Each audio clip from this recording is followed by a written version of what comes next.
everybody. Welcome to Living the Next Chapter. I have with me today author Tanvir Bhangoo in his book, The P.R.O, P.R.O, Business Mindset, and a book that I have right here in front of me. I love it. I've been reading through it. Like I was mentioning, I'm almost done, and there's so many great learnings in here. Tanvir, thank you so much for making time for us today and to talk about this great book here that I have. Thanks for having me, David. I have the same book as well. So hey, look at that. We're buddies. It'll be a fun conversation. Yeah. So we joked before we hit record that I'm going to be asking you questions from the book, and I hope that you have read the book. You've qualified that you have read this book, which is great. Great. Now we have something in common. Looking forward to this. Let's do it. All right. Okay. I got lots to talk about, and I appreciate your time. So one of our great Canadian exports now has moved to the States. We miss you up here. Yeah, I miss everything except the weather. So I know you don't have your typical Canadian coffee down there to choose from, but do you miss, what part of Canada do you miss besides the great weather? I miss it's always nostalgia, right? Where you grow up. I do miss I guess, first of all, people. My family's still there. My parents, my sisters, some of my cousins, good friends that I grew up with, played football with.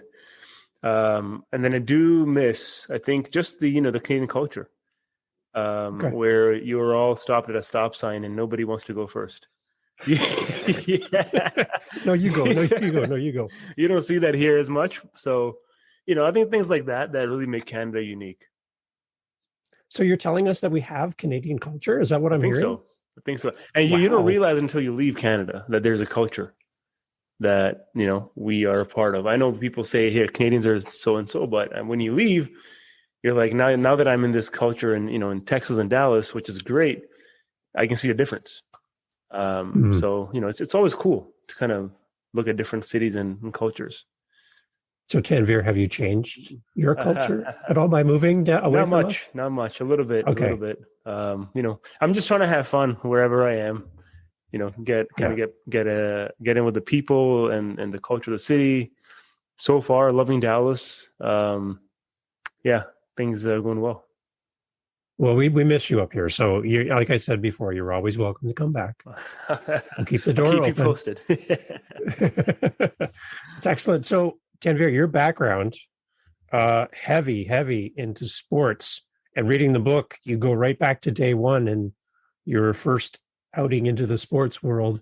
What has growing up playing sports and being on a team taught you that relates to business today? Yeah, I think everything really that I've learned in sports, at least from a team standpoint, has translated for me. I remember when I did my first interview after my MBA, almost all of my stories in my interview, it was with a Fortune 5 company. Almost all of my stories were from either when I played football or when I coached football. And, I got the job, which means that there is some sort of transferable skill there. Whether, I learned whether it was conflict management with 40 people on the field, and no matter how great of a team you are, there's always conflict, which is what makes sports unique. And that's what makes everybody better. And also how the biggest thing I've transferred over, at least for the business side, is how do you get people together from different walks of life, sometimes different styles, different opinions. How do you get everybody together to move towards a common purpose, a common goal? That, I think, is what I really learned from football. And I guess the other part of it too is the personal prep. Yeah. As you come to the field, you rely on your teammates to be ready, but you personally have to come ready as well. Yeah, right? You have to prepare. You got to do your part. And when you're a part of a great team, that's the beauty of it. You don't want to let your teammates down, which means you put in extra work. And you're putting in extra work. Somebody's like, well, I don't want to let Tanvir down, so I'm going to put in extra work. So I think that's how you elevate each other. But that starts with, again, I think the team culture and the coaches, right? So in business, that starts with leadership team. You can have great players, but until a leadership team is putting out great role models, this is how we, conduct our business. This is how we prepare every single day. the team or in sports, if the coaches don't really model the behaviors, the players are not going to be there. You can have great players. So, for example, our coach, our defensive coordinator, Coach Knox back in McMaster, he would, when we think we've had enough film, he would be like, no, let's watch some more. Right? We've done enough practice, done enough reps. No, we're going to go back and do some more. And that's when you start realizing that if he's so obsessed with all this stuff, we need to be as obsessed.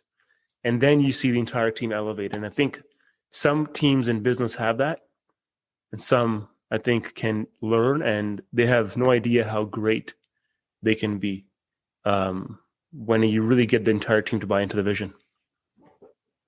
So tell me about game film. As a spectator watching sports, the time commitment on your behalf and the team's behalf to watch game film. What are you learning about yourself and about your competition by watching game film? Why is it important? So the funny thing is, when I started, when I got a business, there was never really any time to review performance. That's the biggest difference that you see between sports and business. In sports, the way you review your performance is game film. So the first day of training camp, it starts, right? You practice, and then as long as the practice was, the game film review is almost as long. You go through every single rep. Even if it was a half speed, full speed, every single rep, you go through every single rep in training camp. And then as the season goes on, you start to focus more on, you'll still watch game film in practice, but you're going to analyze the entire game that you just played on a Saturday before.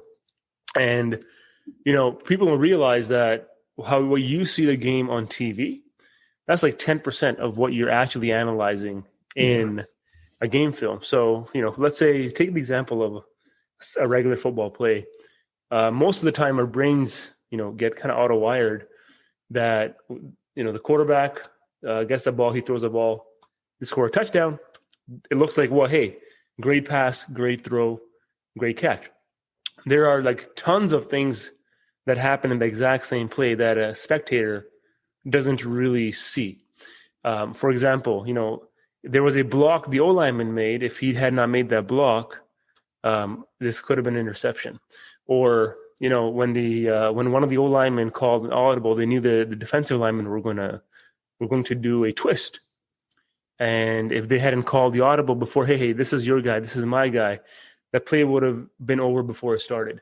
There's such small things that you pick up in game film that it's just wild how detailed it is, and you can't really pick it up on a screen. So, it goes to say there's a lot of work that's done, and most of the work in football or any sports is actually mental work.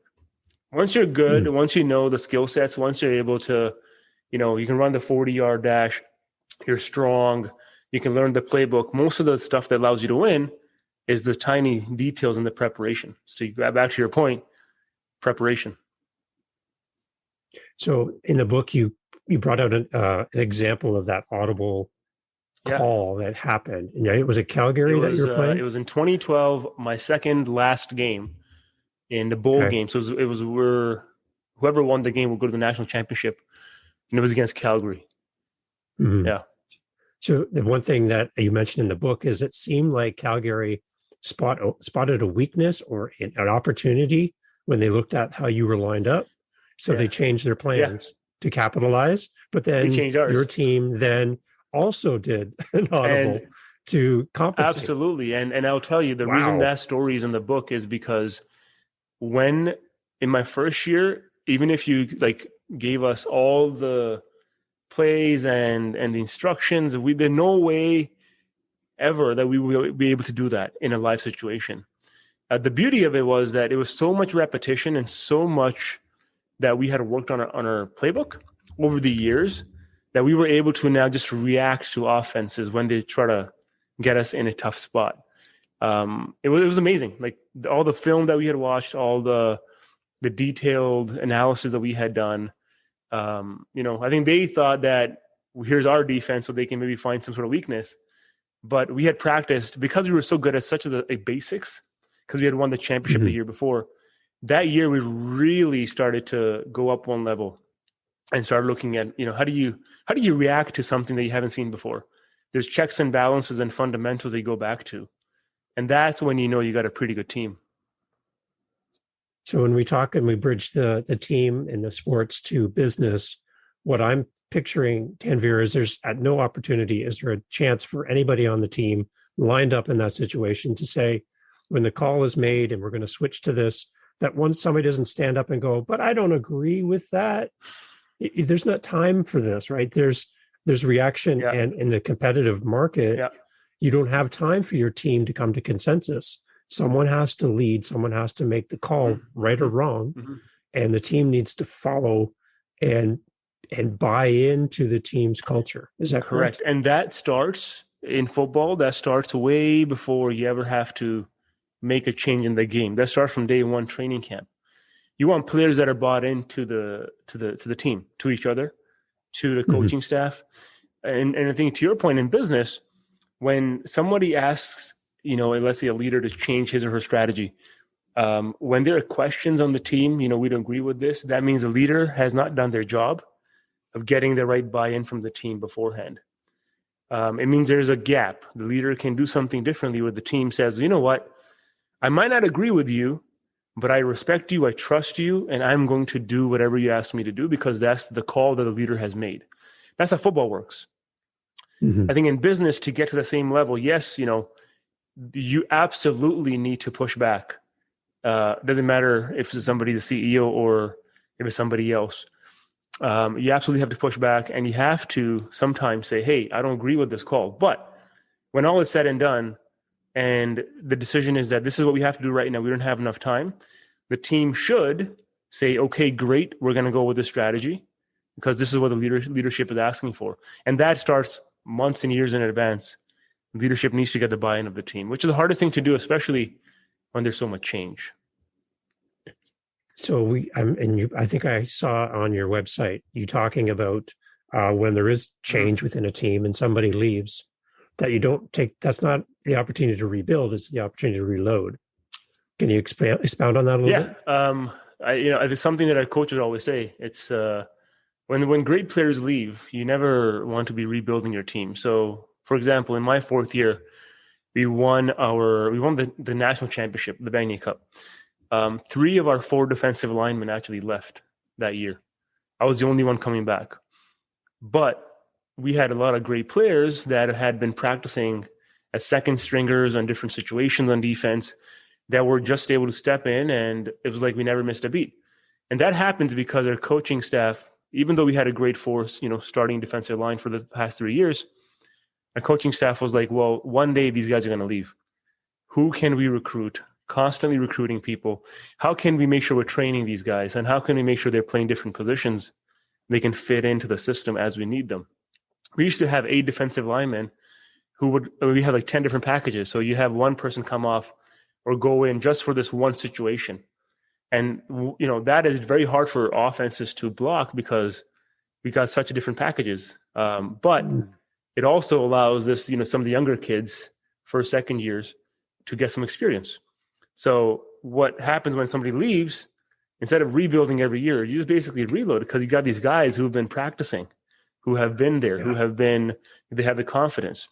And what I've seen, I've actually applied this in business when I was leading teams.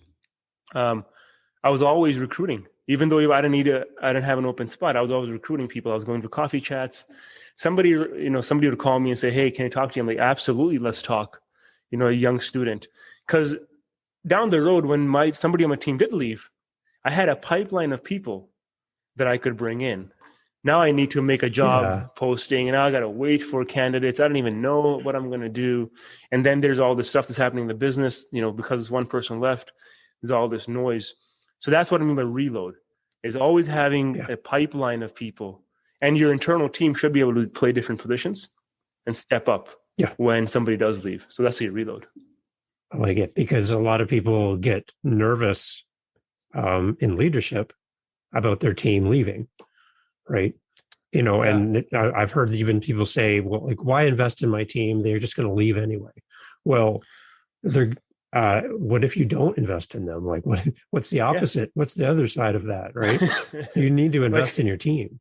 If you don't invest, it means you shouldn't be in business, because you're not going to be able to hang and win against the people that do know that the team is everything. In fact, you should go into business, whether you're a corporate executive, whether you're a manager, whether you have your own business. And I've been on both sides. I know you have your business, David. You have to go into business knowing that the people that you hire today, they are going to leave. And you should be okay with that. In fact, you should be proud when somebody that you've hired leaves for a promotion or is making more money somewhere else. I'll give you an example. I had 5 interns in the past year, and it was always a short term. I knew 6 months. I was helping them out, get experience, but I knew they were going to leave. But that being said, I invested as much as I could in these kids, and they all have either a higher paying job now, a full-time position, or they've gone back to do higher studies.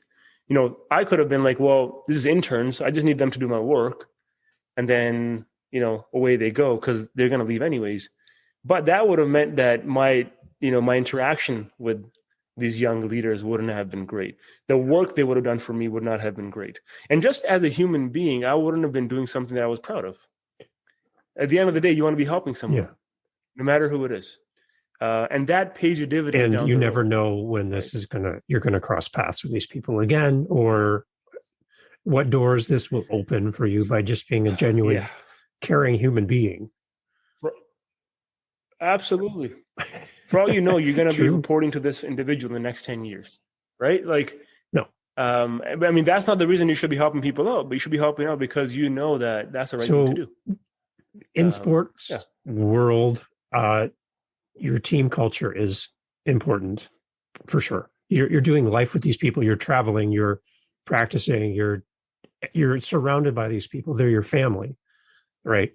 Talk about developing a healthy team culture within your business. How does it correspond or correlate with a sporting event? Yeah. So if you got sports, I think it's easier in sports to have a culture because the one thing that I think sports is more chaotic and disruptive than business ever is or ever will be. But the one thing that business does trump sports in from a chaos standpoint is that sports rules and sports location, the physical, the culture does not going to change as much because you're a team that is, let's say, McMaster Football University. Football is always McMaster football. It's always the same place, the same traditions, the same culture. In business, things change. You get acquired. You change locations. You get a merger.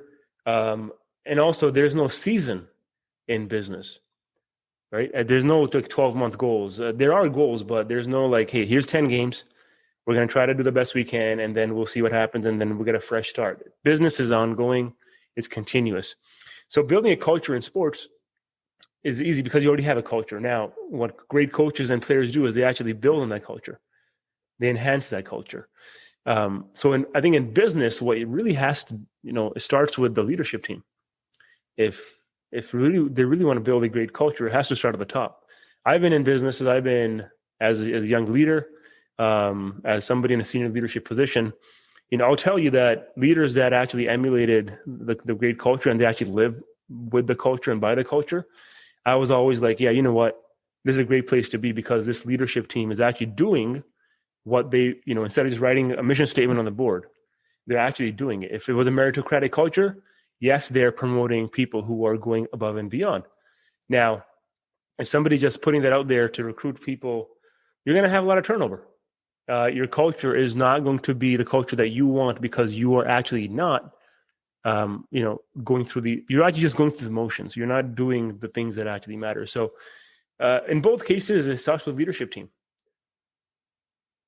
And there's a part as well, then, I guess, for the people on the team that feed into that as well, is how they come to the culture, right? Yeah. And what they offer, right? Because I can think of some leaders that I've worked for in the past who didn't have that mindset, and a team was just theirs to rule their little kingdom, and they were in charge. And I would sit in meetings and listen to somebody, and they'd throw out a question to the group, and every answer was the wrong answer because they already had their mind made up, but they had to do the semantics of asking the team, right? And you never really felt like you were a part of something bigger. You always felt like you were just somebody to execute tasks. So I've always been drawn to a team where the team was valued and kind of promoted and given opportunity to shine. And I think one of the examples you shared in your book, you wheeled a whiteboard and you started listing off your team's achievements and the great things they have done and what that did for your team. For me, that's the leadership that I'm drawn to, because you are recognizing your team as more than just people there to execute a task. 100%. Like, you don't work, your team doesn't work for you anymore. That's the reality people need to understand. You work for your team.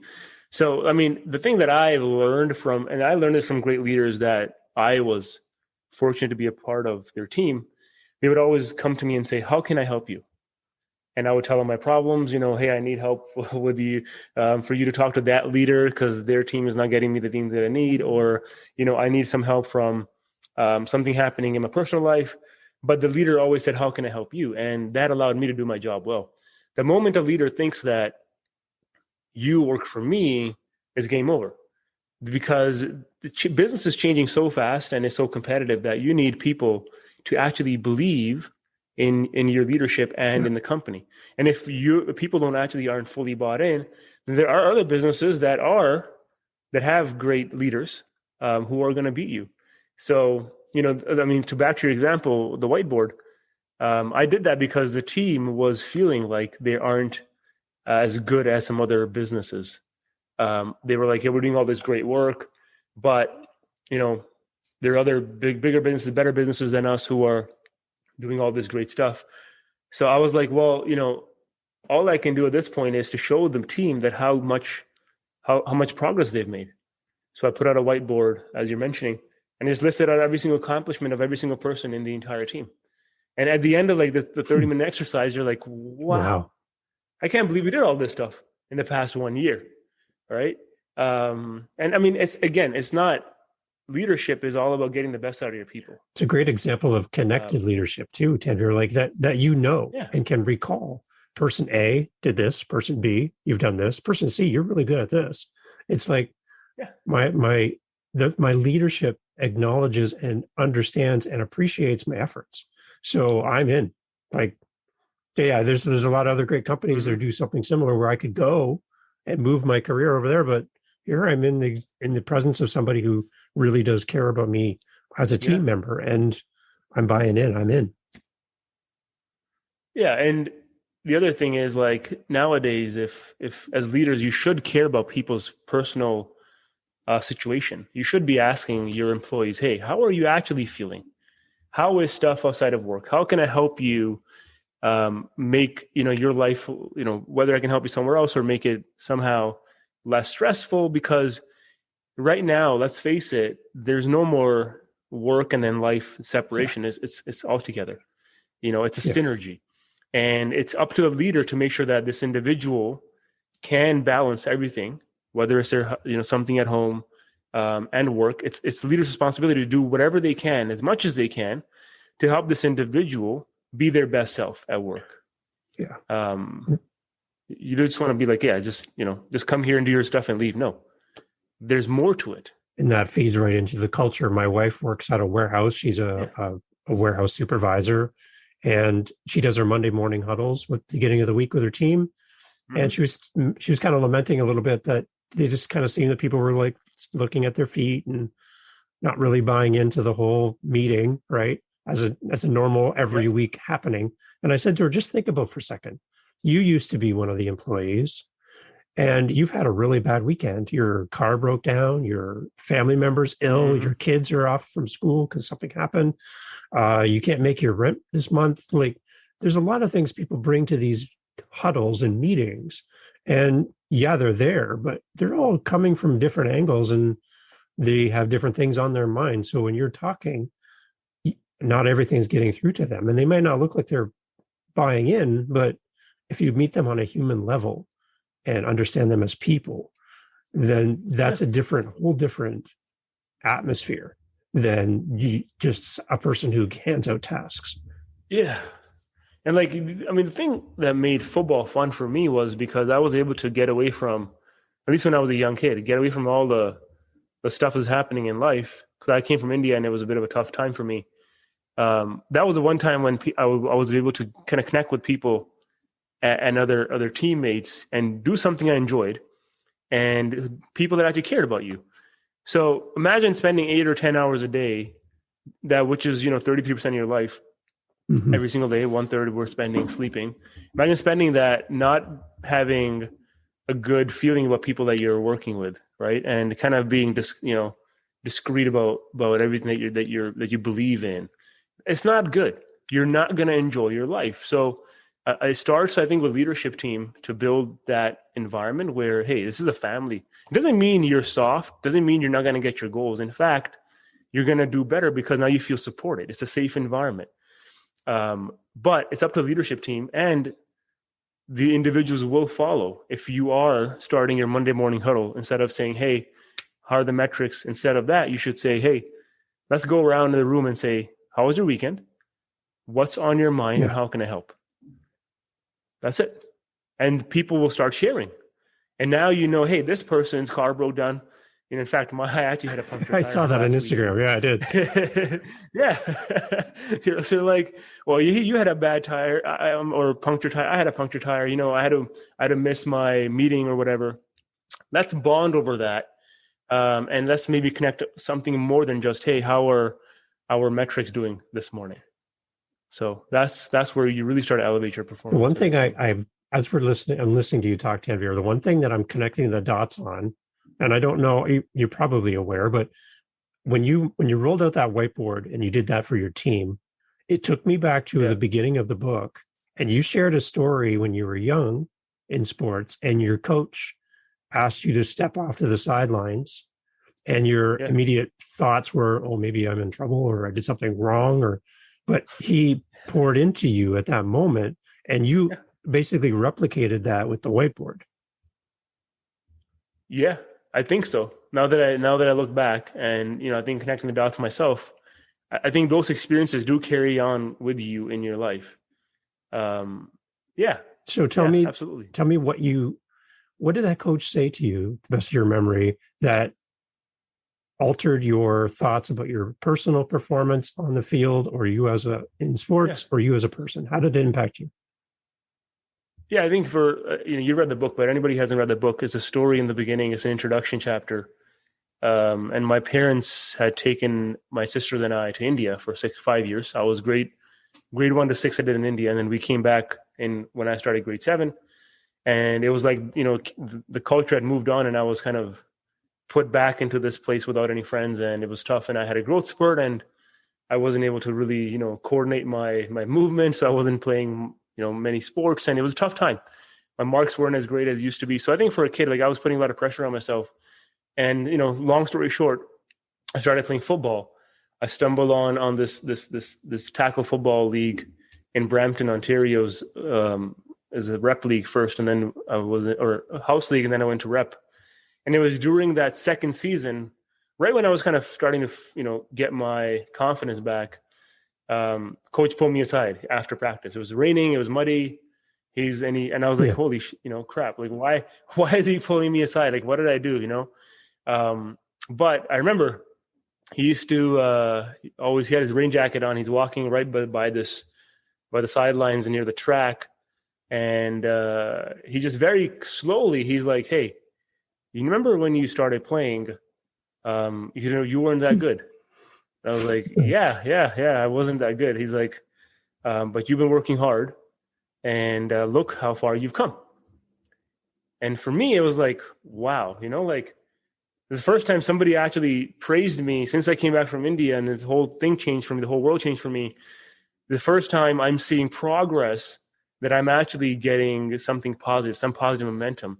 And this coach took the time to tell me that. And then he said, don't ever stop improving. Keep going. And then he's like, all right, get out of here. Your mom's waiting. And that, I think, was the starting of really, like, I'm like, you know what? I'm good at this. I can do this. And that coach didn't have to gain anything from that. Nobody saw him say that to me. I haven't shared this story ever since. The first time I shared it was in the book, but it's something that has stuck with me. I think it has shaped me as a leader. And it was also something that kind of drove me to play football in college. Tanvir, I can Yeah. imagine the people that sat there in front of the whiteboard and you did this on repeat as now the leader, and they walked away with the exact same feeling.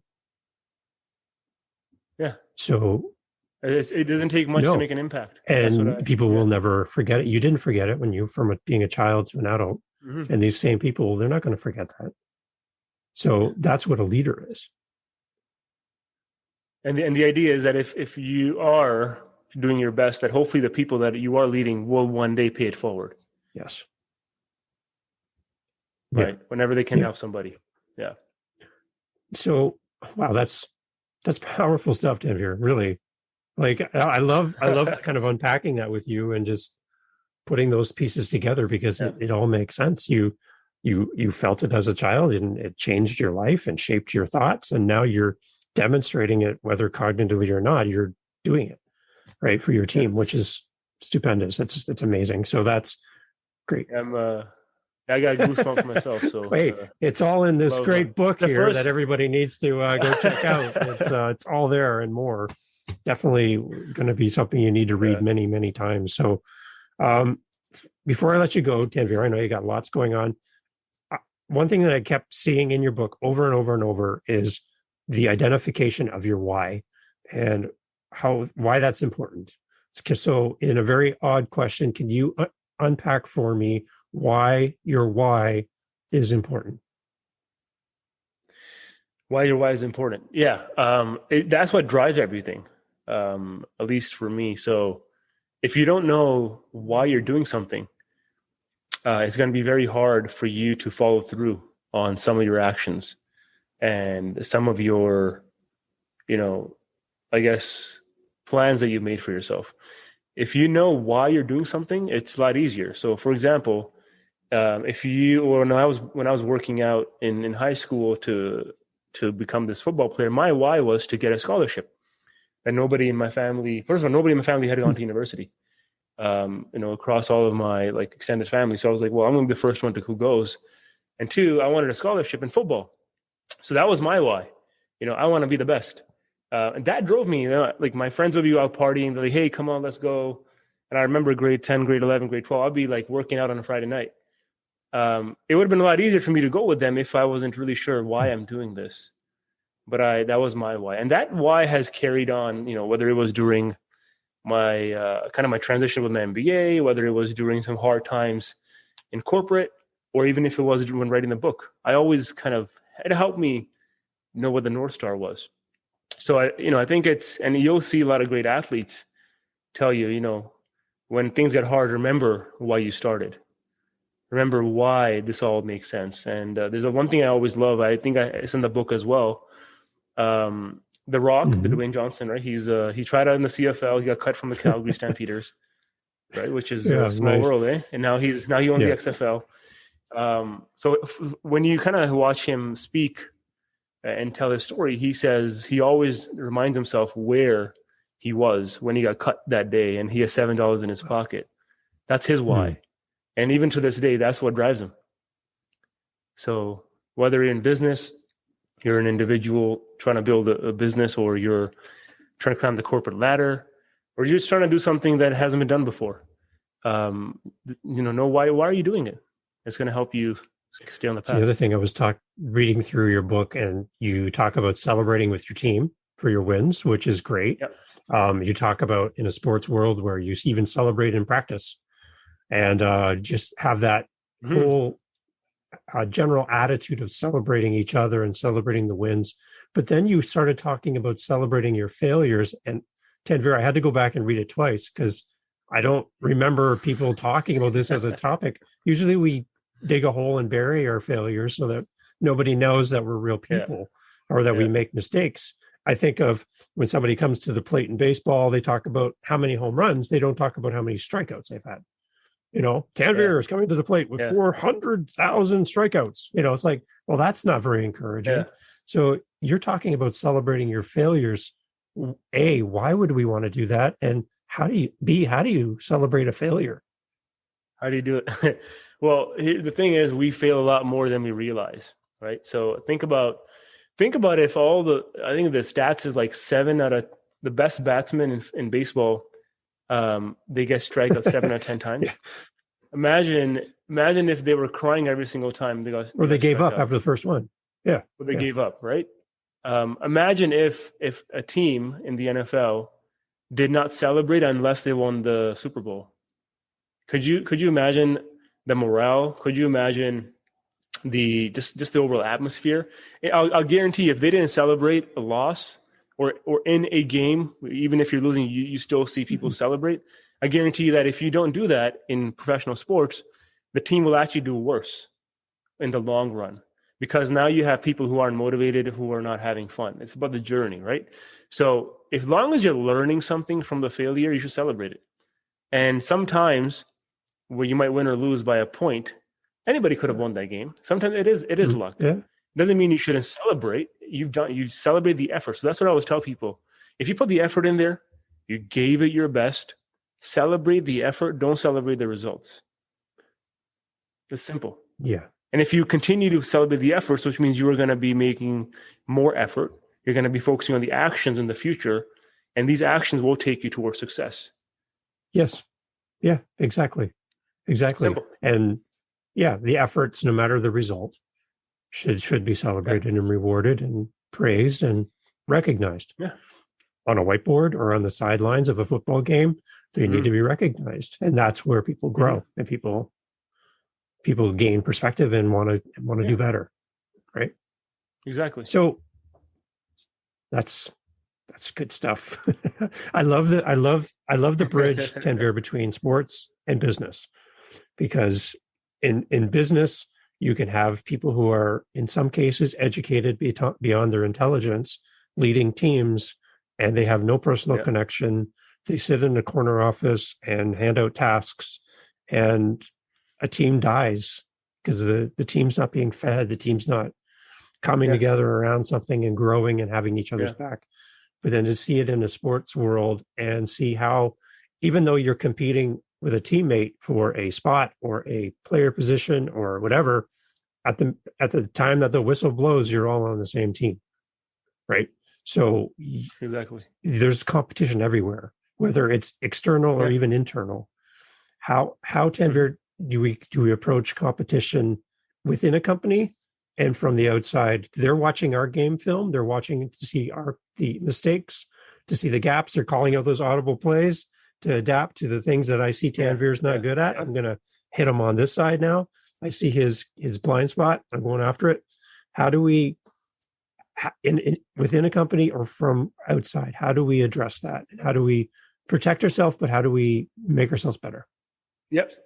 The thing that I've learned that's helped me in football and in corporate is to, and this is a cliche thing, but don't compare yourself to others, right? Just because the moment you start to compare yourself with somebody else, let's say when I started my football career in university, there were a lot of great people in front of me. I was still lucky and fortunate to to address in some of the games, right? But I wasn't the starting defensive lineman because I was still young and I was learning. Now, I think the first year I had this mentality where I was always comparing myself to the guy in front of me. And what that did for me was, instead of having me focus on what I can do better and what I can learn, I was now more kind of worried. It made me anxious about, look, that guy's so good. You know, how can I ever get there? So you start to almost look like, you start to focus on the things that are not going to help you get there. And you stop losing the focus that you should be spending on things that you are good at. The moment I switched that around, I know in my first off season, I kind of changed the mentality, said, listen, I'm going to focus on myself. And coaches always say, hey, just do your best, right? I focus on myself. I'm going to do the best that I can, and things will take care of themselves. If I can be the best that I can be, and I can learn as much as I can, and I can practice and train, when the time is right, I will get my shot, and I should be ready for that. Now, you know, I'm still working out in both situations, but in one of them, I am focusing on myself and I'm actually happy. The other situation, I am focusing on somebody else, which takes me away from being content and being happy.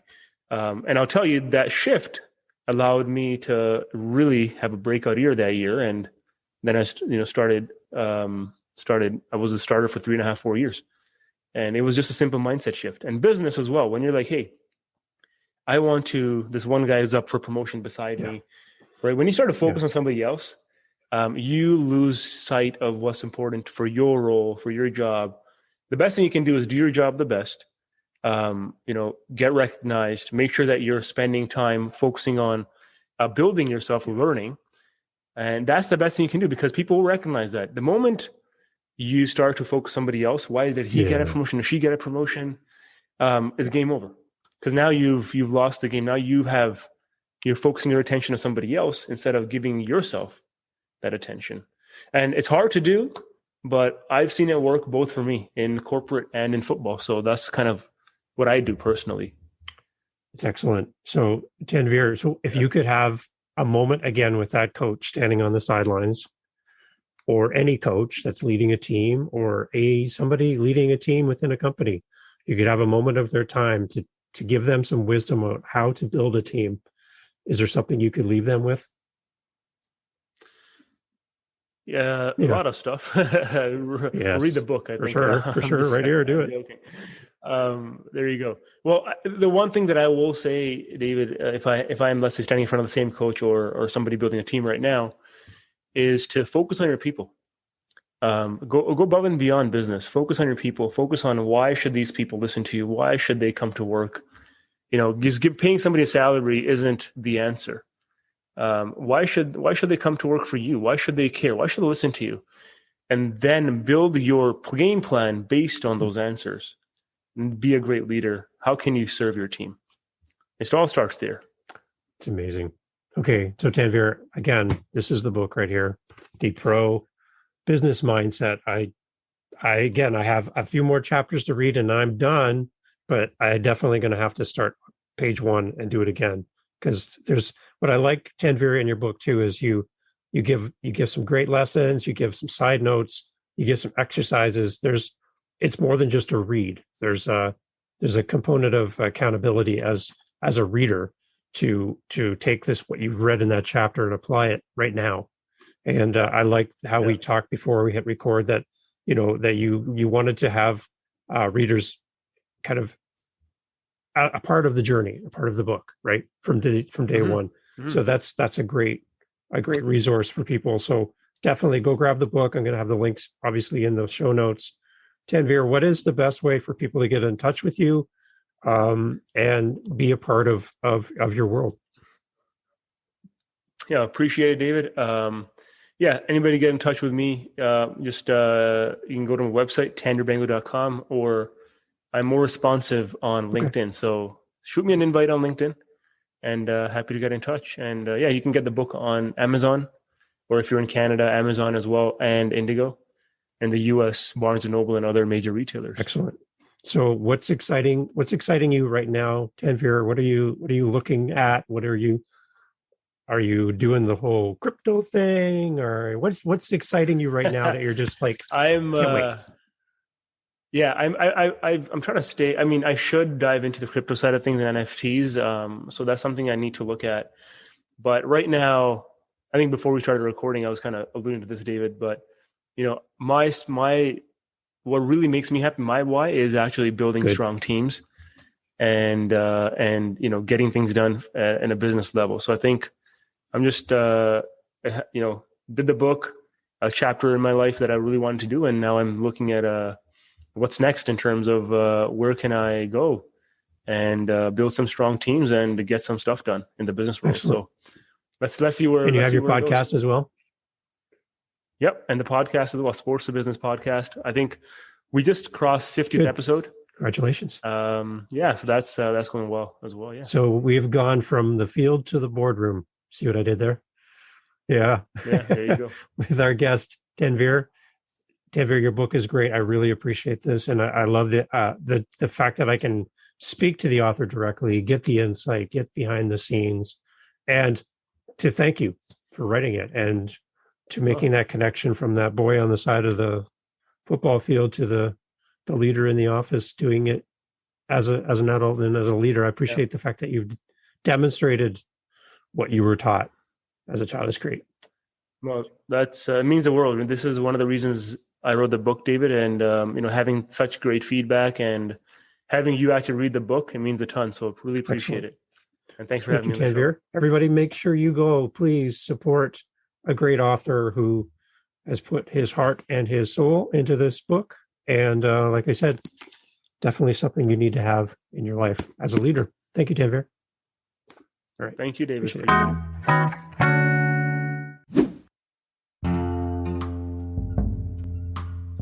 Hi, guys. This is Dave from Living the Next Chapter, a podcast designed to connect authors and audiences.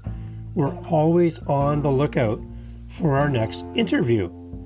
If you're an author, a publisher, and you have a book, whether you're just starting, whether you're halfway through writing, or it's all done and you want to tell the world, that's why we're here at Living the Next Chapter. Get in touch with us through livingthenextchapter.com, contact us, and let's set up some time together to discuss your book, to discuss your project, and how we can get you on the show. My name is Dave, and I would love to speak to you. So go to livingthenextchapter.com, and let's get over there together and discuss all the great things that you're up to as an author, as a publisher, and let's grow your audience together. Join us on livingthenextchapter.com for great authors and an audience that's eager to hear about what you're up to as an author and a publisher. Contact us today and let's get your book out in front of others. Thanks for listening, and we'll see you on the next one.